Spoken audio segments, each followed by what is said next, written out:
So together, let's decide what is the best wedge of 2024. And I'm not gonna lie, I think this could be a little bit unexpected, because this year I've been lucky enough to test wedges at the most expensive end of the market and down at the very cheapest, and I've got them all here. We have 7 wedges. We've got a Vokey here on the left, going all the way to a Lazarus here on the right. So out of these wedges, I have created 4 different categories, and I'm going to give you my top 3 in each on looks, feel, forgiveness and versatility, to then be able to give you what are my top 3 wedges overall for 2024. So today we have the Vokey SM10, and bear in mind these are the wedges that I have been fitted for. We then have the Ping S159, which I'll be honest, these things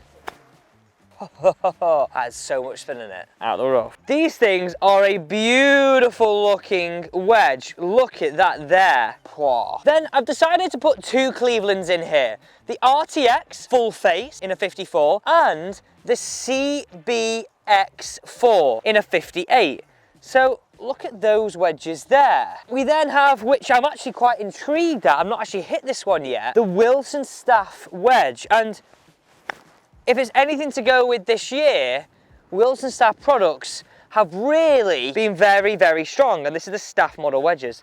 I do like this little ridged area here. It looks very nice. And then let's finally go to the cheaper end of the spectrum with Vice Golf. How beautiful that is again. Coming in hot this year. And I'm not gonna lie, this thing was crazy when I tried this. This was the Lazarus Golf, again, a brand that you're just not used to seeing. And the spin that I get with this thing is, it's just a joke. It's just a joke. Stop so quick. So let's start with that first category. Let's start with the top 3 out of those wedges right there in terms of looks. So here we go. On the left side of the screen, we have our cheap end of the spectrum.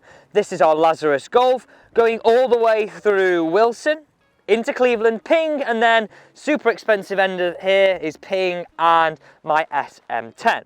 So in terms of looks, these are my top 3. Now this might be a little bit surprising, but I have to pick as my first one here, the Wilson Staff model. Look at that. And the reason why I'm picking this out, shelf appeal, I love the look of this brushed area into this middle sort of indentation. And then the shiny line you can see in here is a little bit of detailing. And I like this little bit of forged here. And then the face has a dull outside to an even duller inside. Down behind the ball, in my opinion, it sort of has iron-like shaping. This sort of top area of the toe is a little bit more triangular, which again is a good thing in my opinion. I like that look there. What do you think, by the way? That looks really tasty down behind the ball. Let's see if we can fire one in there. Oh, look at the spin on this. Oh, that was a juicy hit. Juicy hit. You can even see a little bit of ball right there. Now, the next 2 in terms of looks, remember these are my top 3 in no particular order. My top 3 overall will be said at the end. But look, I'm going for the Lazarus and my SM10. Now you're probably thinking, why on earth are you going for this? Now it's nothing to do with the back. In fact, I really hate the blue. But in my opinion, a lot of what is good about a wedge is how does it look down behind the golf ball. So the things that I love about this Lazarus, again, this shaping. I like the slightly bigger look to this wedge, and it sort of has a straighter bottom edge. Like if you can see that there, the bottom of the club is slightly extended, and down behind the golf ball, it does feel a little larger, which again, looks plays a big part on what you feel and how much confidence you have in a wedge. You can definitely see that shaping there. It was not something that I would usually go for, but when I tested it, I was really quite surprised how much I did like the look of this wedge, and look at the spin on that. And then obviously my SM10 all blacked out with my dog's name Daisy on the back looks really, really smart. And the overall black finish to this wedge is something that I love. The head shaping is a little smaller, but weirdly, the black I think maybe makes it look that way a little more. But it was all about the overall look of this wedge in terms of the black, into the silver shaft, into the black and white grip, And again, it's this straighter bottom edge I really like the look of in a wedge. Oh yeah. I wish the camera was facing that way. I really wish. I'm actually going to keep it rolling because look, it actually, I'm going to keep this rolling so you can see, it actually went in. So we've done looks. Let's move on to the next category. Let's now move into that next category of feel. What do your wedges feel like? And in my eyes, you want a wedge that, I'm not going to say feels soft, but doesn't want to feel fast, doesn't want to feel electric off the face. So I'm looking at these wedges right now, and I'm going to have to go with, firstly, this one. The Cleveland Full Face RTX. In terms of feel, this is in my top 3. And we all know, right? Cleveland are so well known for making top quality wedges. And I think why I've got a little bit of a soft spot for these is because it's a familiar wedge to me. I used to play Cleveland wedges as a kid, so it's a little bit, I guess, nostalgic. But yeah, I do really love the feel of these. They feel soft. They feel spinny. I've overhit that, but look how quick it stops. Tell you what, that's a tough shot down there. Let's just concentrate here, Alex. Let's play a little shorter. Yeah, look at that. I just feel like I know what it's going to do. And that could be a little bit to do with that groove pattern. You can sort of see the circular grooves there on that face, and you've already noticed it's a high toe. I wonder if we can hold the third chip of the day. The third chip, just land it on that green and it sort of just, oh, got a horrible bounce. Ah! Got a fringe bounce, simmer. I mean, I'm not covering myself in glory with that, but yeah, I really do love the feel of this RTX full face wedge. And it may be a little bit because I do like to hit a bit out the toe sometimes. So inside that top 3 is the Cleveland RTX 4. But also in there, this might be a little bit surprising, is again, the Lazarus wedge. I just feel as though I can get so much spin off it. I mean, look at these shots right here. I'm going to play 3 shots and far out. Look how quick they stop. And that's crazy, isn't it? Because this is a wedge right at the bottom of the market in terms of price. Yeah, right at the bottom of the market. It's a fraction of the price. And I know it seems a little bit of a cop-out here, but I can't separate these two. I can't. These have to go in there in the feel category. They both feel solid. They both feel soft. They both feel like top premium wedges, and you would expect that, right? After hitting numerous shots of them both, I'm gonna have to throw these both in there in the category. So in that feel category, I have the full face Cleveland, I had the Lazarus, and the pink, and the SM10. So in terms of versatility, I've narrowed it down to these 3 wedges. Let's start off with the CBX4. Now, after hitting shots from the rough, out the fairway, and out the bunker, this is the one that I feel so far, in my eyes, is one of the most versatile. I feel I can play an array of shots with it, an array of scenarios. If I need to play that high lob, I can.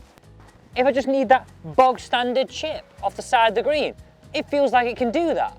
But also, that big high bunker shot feels very capable too. Now this actually has a 12-degree bounce, but the grind that it has here on the back means the leading edge when you open the face to play that flop shot, it doesn't sit very proud, look.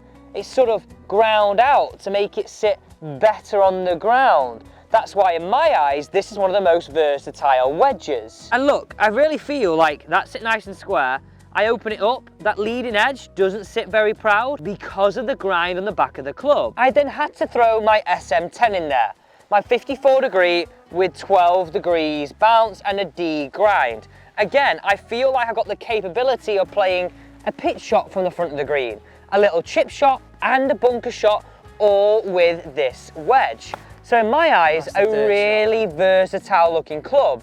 I also feel, and I've mentioned this a few times right now, I know I've got sand on there, but that shaping, that leading edge on those fuller shots and the shape of that top line is a little bit more like an iron. So for me hitting pitch shots, I also feel like it's a very capable club. And then obviously, right, I had to include this as a versatile wedge.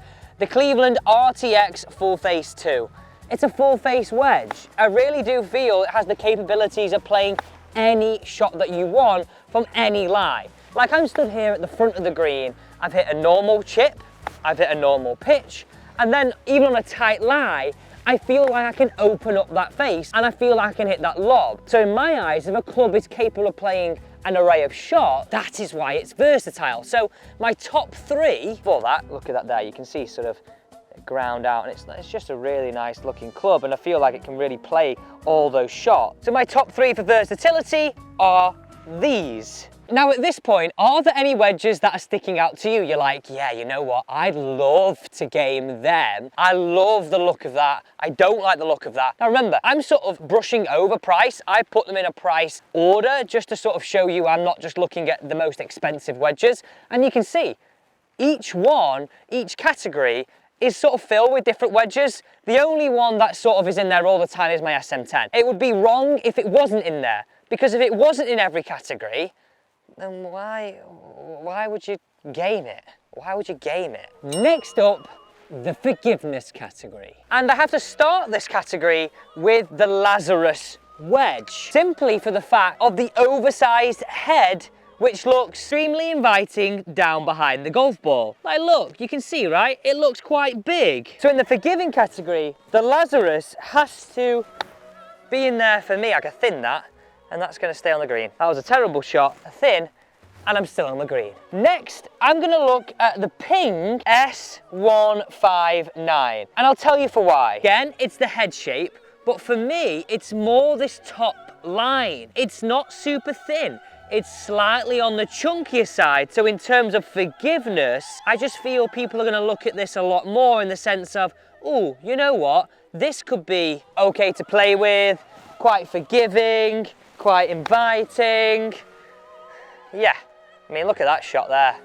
Dancing around that flag. And then finally in this category, I think we'd all agree with this one, the CBX4 Zip Core. I mean, look how chunky this back edge is. The whole idea of this is it's to help turf interaction. It's to help you hit more fuller shots and overall be more forgiving around the green. So this definitely deserves to be in there, doesn't it? It definitely deserves to be in there. And I know it. You're probably thinking right now, Alex, how isn't your SM10 in that forgiving category? Well, I just think even though I really like the look, the feel, the forgiveness of that wedge, I feel this, right? I don't feel it. I think this is what people might think. The head shape might be slightly on the smaller side. So unlike the Cleveland, the Ping and the Lazarus, it won't seem and look as forgiving. So I've left it out of this category. But it's now time to give you my overall top three. And I think this is where it could get a little unexpected. I'm going to throw in there straight away, let me put these balls out on here, my SM10. So inside my top three is my SM10. As I said, if it wasn't, why on earth am I gaming it? Then within here, this is going to be a little bit, I guess, controversial. But for the price point, I have to pop this in there. It does everything. It was good in the look category. It was in the forgiveness category, and I really do feel I can put spin on the golf ball too. So inside the top three goes the Lazarus. And then the final one is the CBX4. This is a wedge that I think is very, very good for everybody in the sense of it's forgiving. You can open it up off tight lies. It's great out of bunkers. It's just an overall very good performing wedge. So in my opinion, these are the top three wedges of 2024. Yes, and I know you're still questioning this Lazarus, but I just think you're getting so much for your money at that price point. I really, really do. Like if you put a different logo on that, you wouldn't be thinking about it, would you? Thanks so much for watching.